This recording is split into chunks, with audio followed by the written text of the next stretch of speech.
emésztési pont a szárnyak alatt, és nagyon szép vezetett torsó, és abból egy éles kifordulás. A mechanikus vezérlés.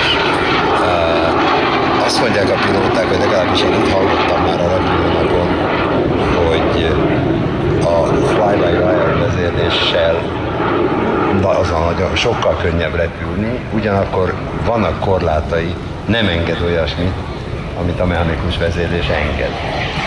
Igen, már komputerébe beprogramozott értékeket a repülőről jól nem végre. Ezekben hiába utána nyomja, nem tér ki tovább. Nem csak a pilóta közöl erőt a kormánnyal, hanem a kormányfelület is visszahat a tolódón keresztül, és ezt az erőt a pilóta jól érzékel, és ennek nagysága alapján sokkal precízebben, könnyebben. De ebből már egyértelműen nem fog beszélni.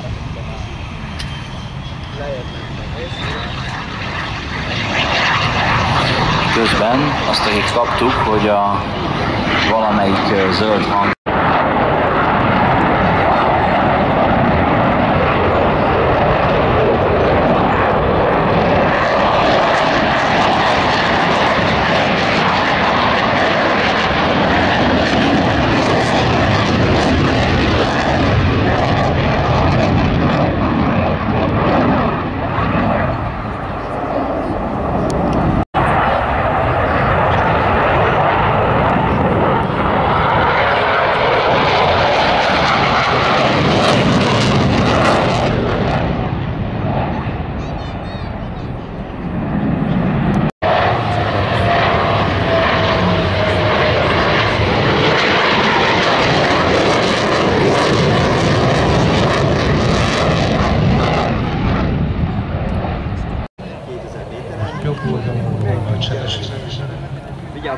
Vigyázzál, most megőrülés lesz.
Utána